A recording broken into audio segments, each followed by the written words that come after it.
میں اپنا ایک کالم سنا رہا ہوں جسے میں نے 2002 میں لکھا تھا۔ یہ اصل میں بہت مشکل، اردو کے بڑے مشکل الفاظ کے استعمال کرنے کو بنیاد بنا کر یہ کالم لکھا گیا تھا۔ اس کا عنوان ہی ایک مشکل لفظ سے ہے۔ اس کا عنوان ہے ہم شقی القلب بن گئے۔ ہم شقی القلب بن گئے۔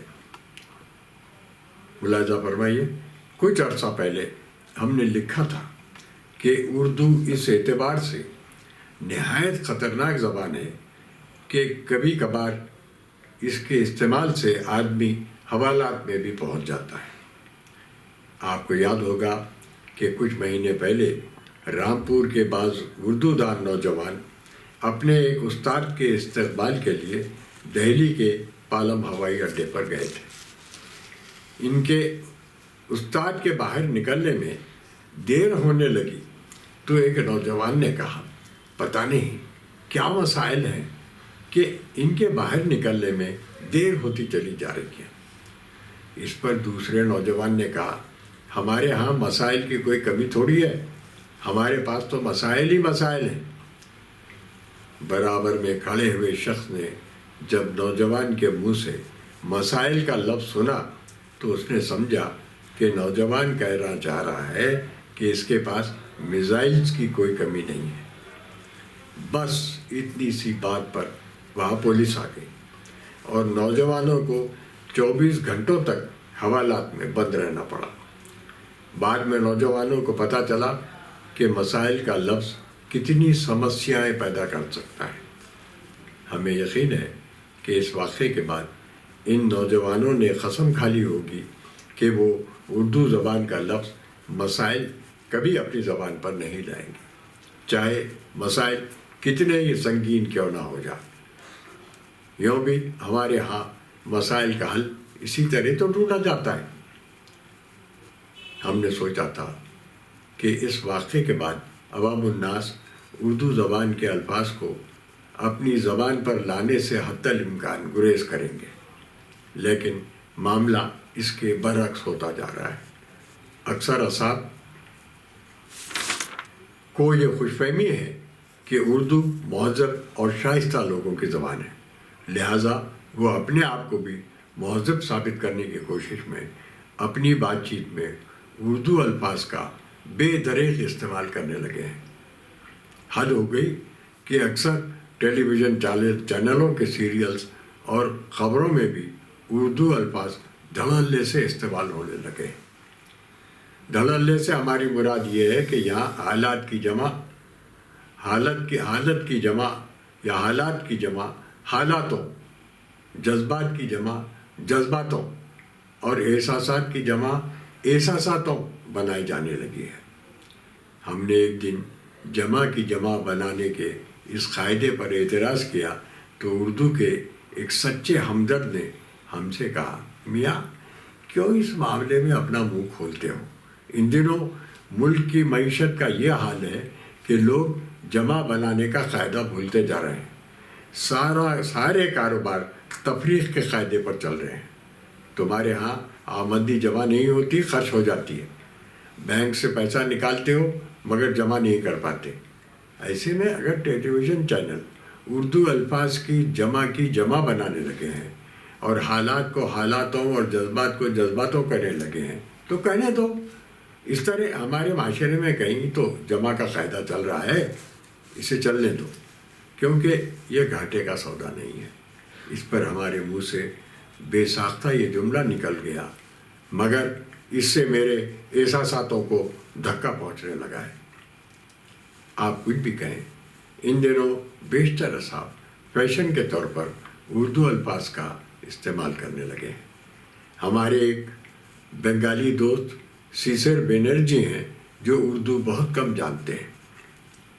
ایک دن ہم ان کے گھر گئے تو ہمیں دیکھ کر بہت خوش ہوئے اور اپنے گھر کا دروازہ کھولتے ہوئے بولے، خدا حافظ، خدا حافظ، کیسے آنا ہو؟ ہم نے کہا، یار خدا حافظ اس وقت کہا جاتا ہے جب تم کسی مہمان کو گھر سے رخصت کرنے لگو۔ تم نے تو یہاں ہمارے آتے ہی ہمارے الٹے پاؤں واپس جانے کی صورت پیدا کر دی۔ بولے مجھے کیا معلوم کہ یہ لفظ کب بولا جاتا ہے، پر خدا حافظ مجھے بہت اچھا لگتا ہے اسی لیے استعمال کر رہا ہوں۔ پھر تم میرے ایسے دوست ہو جسے میں چاہے کچھ بھی کہوں وہ واپس نہیں جا سکتا، اسی بات پر اندر آؤ، خدا حافظ۔ آج ہمیں اردو اور اردو الفاظ کا خیال اس لیے آ گیا کہ کل ہمیں ایک صاحب کا خط ملا ہے جو ہمیں نہ صرف جانتے ہیں بلکہ اردو کو بھی جانتے ہیں۔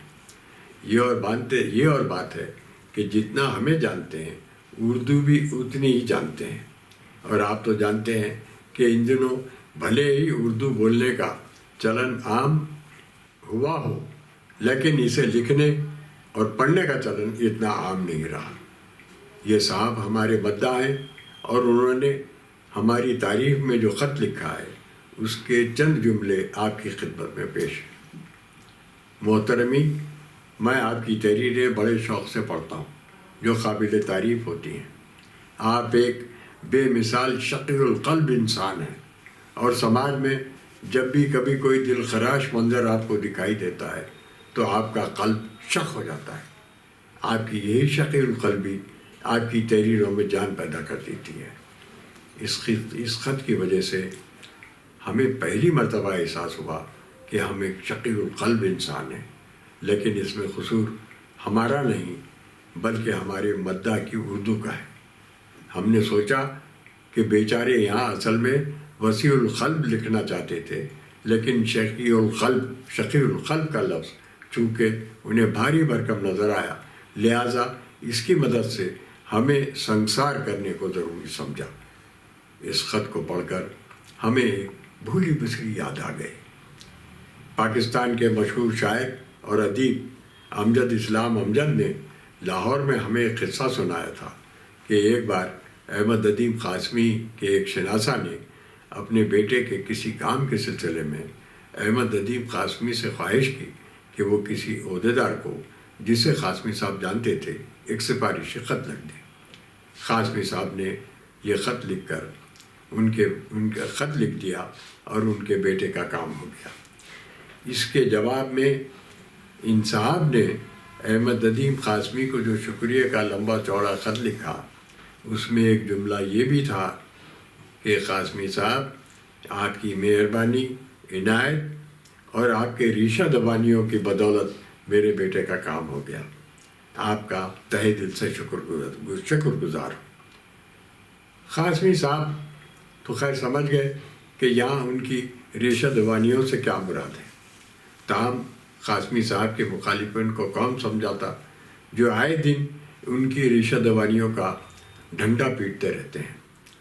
اصل میں اردو والے اس زبان کے شائستہ مزاج کی وجہ سے لفظی جمع خرچ کر بہت کرتے ہیں۔ قاسمی صاحب کا شکریہ ادا کرنے کے لیے ان کی مہربانی اور عنایت کا ذکر کافی تھا، لکھنے والے کا کلیجہ چونکہ ان دو سیدھے سادے الفاظ کے استعمال کے باوجود ٹھنڈا نہیں ہو پا رہا تھا تو وہ احمد ادیب قاسمی کی ریشہ دیوانیوں تک پہنچ گیا۔ جیسے ہمارے مداح نے جب تک ہمیں شقی القلب نہیں بنا دیا تب تک اسے قلبی سکون حاصل نہیں ہوا۔ یوں بھی اردو کلچر میں لفظوں کے طوطا مینا بنانے کا چلن عام رہا ہے۔ پچھلے دنوں ہمیں ایک جلسے میں ایک ممتاز عالم کی تقریر سننے کا موقع ملا تھا، جس میں ان کے منہ سے عربی اور فارسی کے بھاری الفاظ یوں گر رہے تھے جیسے خزاں کے موسم میں پیڑوں سے پتے۔ جلسے کے بعد موصوف نے اپنی تقریر کے بارے میں ہماری رائے پوچھی تو ہم نے کہا، ہم نے آپ کی تقریر کہاں سنی، بس آپ کی اردو کو ہی سنتے رہ گئے۔ اب یہ بھی یاد نہیں رہا کہ آپ نے کس موضوع پر تقریر کی، کیونکہ آپ کی تقریر میں تقریر کم اور اردو زیادہ تھی۔ ماشاءاللہ، آپ بہت اچھی اردو بولتے ہیں، اللہ کرے زور بیاں اور زیادہ۔ ہماری اس تعریف کے جواب میں اپنے دونوں ہاتھ آسمان کی طرف اٹھا کر بولے، یہ سب اوپر والے کا کرم ہے۔ یہ تو ان صاحب کا ذکر تھا جو زبان پر گہری قدرت رکھنے کے باعث الفاظ کی فضول خرچی کے مرتکب ہوتے ہیں۔ بعض ایسے اصحاب ہوتے ہیں جو اردو دان تو ہوتے ہیں لیکن بعض الفاظ کے معنی نہیں جاننے کے باوجود انہیں استعمال کرنے کو ضروری سمجھتے ہیں۔ کچھ برس پہلے کی بات ہے، امروہہ میں ایک تقریب ہو رہی تھی جس کی صدارت مولانا اسحاق سنبلی کو کرنی تھی۔ اسحاق سنبلی اپنی کسی مصروفیت کی وجہ سے مقررہ وقت پر تقریب میں نہ آ سکے تو منتظمین نے کافی انتظار کے بعد ایک کارگزار صدر کو کرسی صدارت پر بٹھا دیا، لیکن جیسے ہی کام چلاؤ صدر نے کرسی صدارت سنبھالی، مولانا سنبلی جلسے گاہ میں پہنچ گئے۔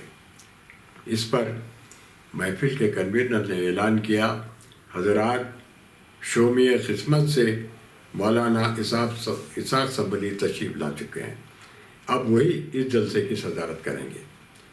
مولانا اسحاق سنبلی تو سمجھ گئے کہ کنوینر نے غلطی سے شومی قسمت کا لفظ استعمال کیا ہے، لیکن ہم جانتے ہیں کہ اس لفظ کا غلط استعمال قطعاً نہیں ہوا تھا، کیونکہ اس کے استعمال کا اصل مقصد کارگزار صدر محفل کی شومی قسمت کی طرف اشارہ کرنا تھا۔ اگر مولانا نہ آتے تو بیچارے محفل کی صدارت کر لیتے اور مولانا کے حق میں دعا دیتے۔ ہمیں ایک اور محفل کی یاد آ رہی ہے جس کے مہمان خصوصی خود ہم تھے۔ کنوینر محفل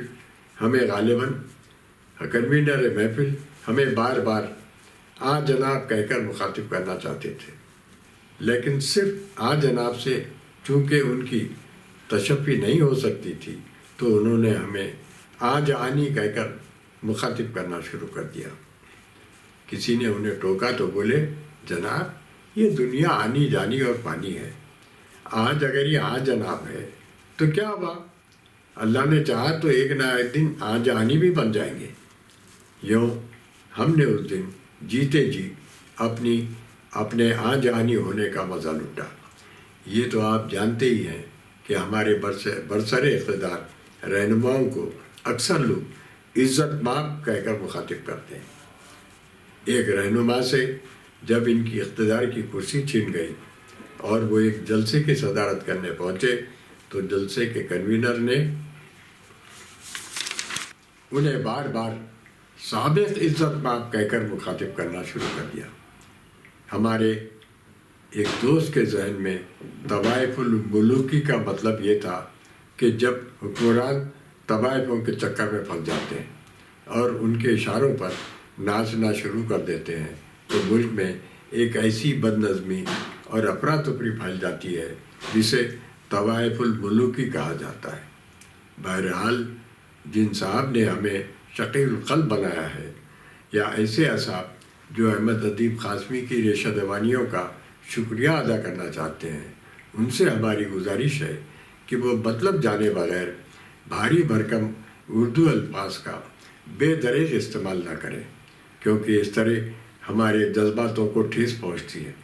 اردو میں بے شمار سیدھے سادے مگر پر اثر لفظ موجود ہیں جو کسی کے دل کا مطلب آسانی سے ادا کر دیتے ہیں۔ اپنی ماں کو ماں کہنے میں جو لطف آتا ہے وہ اسے والدہ معظمہ و محترمہ کہنے میں نہیں آ سکتا۔ یہ بھی فضول خرچی اچھی چیز نہیں ہوتی۔